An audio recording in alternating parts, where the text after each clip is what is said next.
o ministro Sol, l'état c'est moi, l'état c'est loi. Os ministros, aliás, Flávio Dino e Alexandre de Moraes, defenderam hoje que o Supremo Tribunal Federal volte a discutir a obrigatoriedade de diploma para o exercício da profissão de jornalista, em exigência que foi derrubada pelo próprio STF em 2009.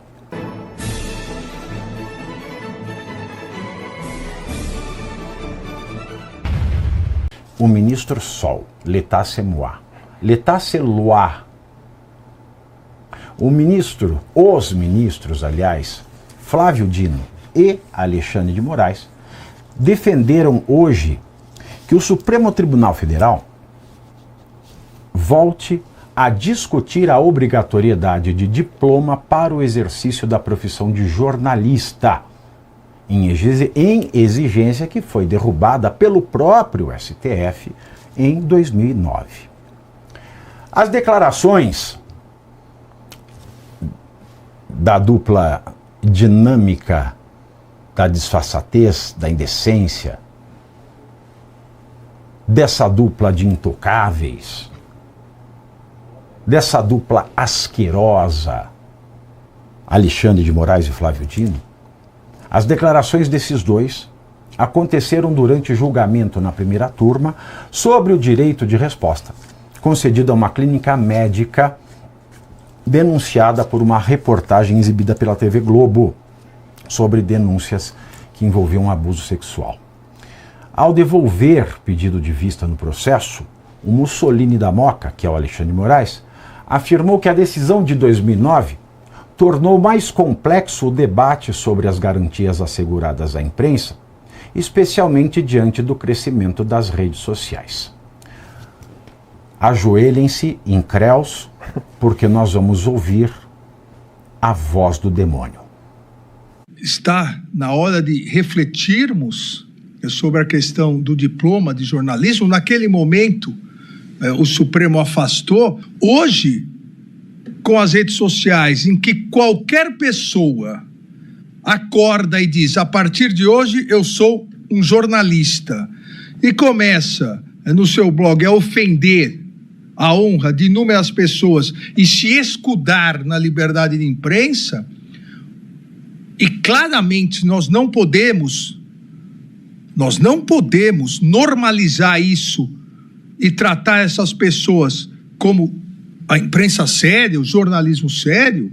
Então talvez seja realmente o momento de refletirmos com uma regra de transição para aqueles que já exercem seriamente a profissão, mas como qualquer outra profissão no Brasil, uma regulamentação para evitar exatamente que, e Vossa Excelência disse, talvez o PCC, talvez o Comando Vermelho comece, não, infelizmente já se infiltraram em redes de desinformação nas redes sociais.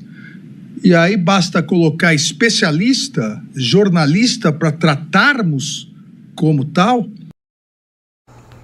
Na sequência, o Rocambole do Inferno também defendeu uma reflexão sobre o tema e a possibilidade de regulamentação da atividade profissional. Segundo o ministro Alcubo, a extensão automática das garantias constitucionais destinadas ao jornalismo profissional a qualquer pessoa que se apresente como blogueiro poderia gerar distorções, citando como exemplo a possibilidade de organizações criminosas recrutarem blogueiros para, em tese, se beneficiarem dessas proteções. Vamos ouvir. Ah, não tem? Só tem essa fala do Moraes. Bom, vamos lá então. Eu vou passar para os dois aqui, mais uma análise rápida. O próprio STF derrubou a exigência do diploma de jornalista para exercer a profissão de jornalista em 2009.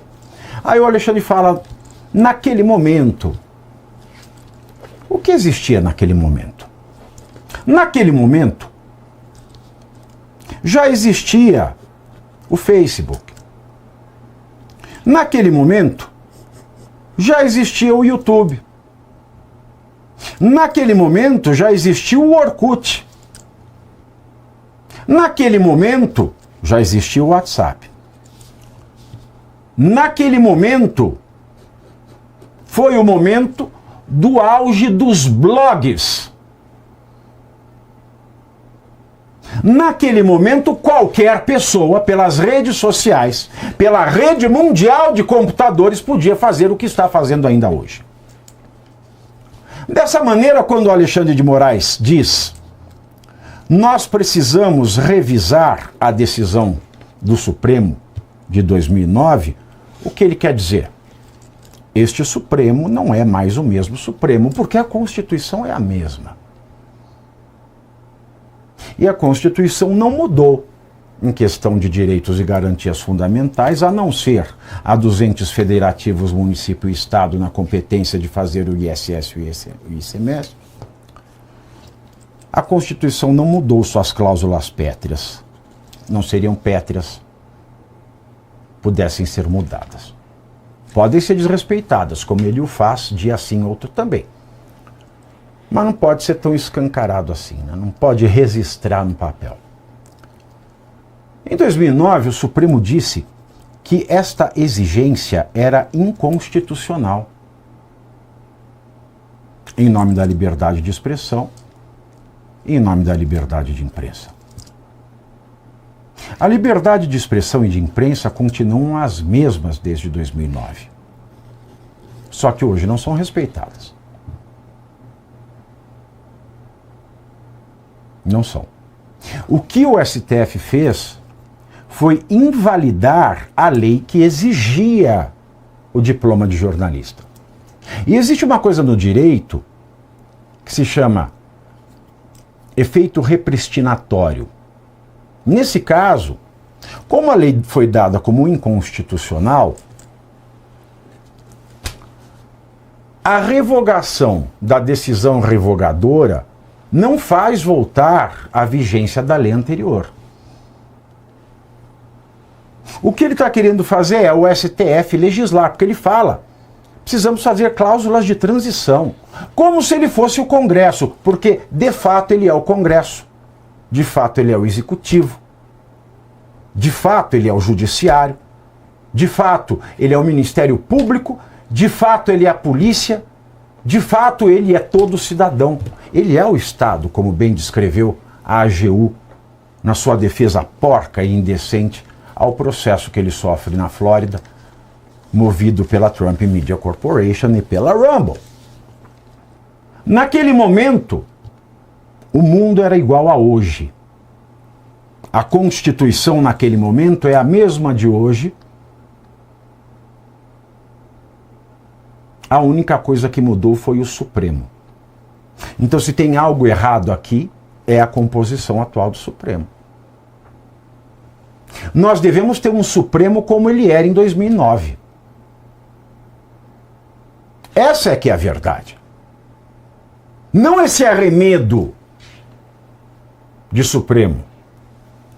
Não esse Supremo que, de tão político e tão composto por pessoas sem circunspecção, notável saber jurídico e qualquer coisa que o valha, pode ser até chamado de falsidade ideológica. Muito embora esteja até com a bunda entupida de ideologia. Outra questão: se naquele momento, que é o mesmo momento de hoje, dizia-se que era inconstitucional a exigência do diploma, dizer que agora é constitucional é dizer que a nossa Constituição não vale nada, coisa que eles já estão acostumados, especialmente Flávio Dino e Alexandre de Moraes. Tem uma outra fala que diz, que ele faz um gracejo: ai, a partir de hoje eu sou jornalista. Eu queria saber como é que pode existir em um Brasil, coexistir dois fenômenos. Um fenômeno que o próprio STF colocou como crime inafiançável e imprescritível, ou seja, dentro da lei do racismo, a pessoa que pode dizer, a partir de hoje eu sou mulher, a partir de hoje eu sou homem, a partir de amanhã eu não sei o que serei. Se a pessoa pode fazer isso com a própria identidade,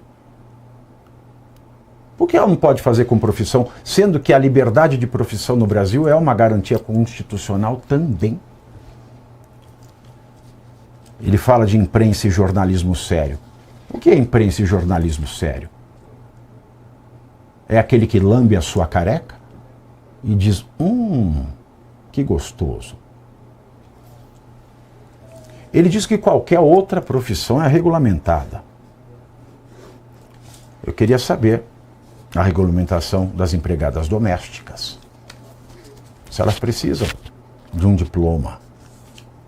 Eu queria saber dos serventes de pedreiro, dos lixeiros, que são profissões essenciais à vida do Brasil. Aos garçons. Então não vem com essa historinha de qualquer outra, porque é mentira. E o senhor é mentiroso. E como o diabo que é, muito bem pode ser chamado de pai da mentira. Muito embora seja pai do Xandinho, então o apelido dele será Mentira. E por fim, outra coisa que tanto ele e o Flávio Dino falam, antes de eu passar para os meus colegas, é que o PCC e o Comando Vermelho, CV, tem pessoas infiltradas no jornalismo. É por isso que tem que exigir diploma. Ele sabe, mas finge que não sabe. Não sei por que qual motivo. Que o PCC financia faculdades de direito. Há muitas meninas e meninos envolvidos com o tráfico e faccionados, e, a depender da inteligência de alguns, até investe para que se tornem juízes e promotores. Portanto, não é no jornalismo que o PCC vai se infiltrar e vai derrubar a República, mas é no judiciário, é no legislativo, é no executivo. Não estou dizendo que isso ocorre, estou dizendo que, já que ele pode se infiltrar no jornalismo, ele se infiltra em qualquer lugar. E vale lembrar outra coisa também, que é uma afirmação categórica e muito bem fundamentada no seu tempo, feita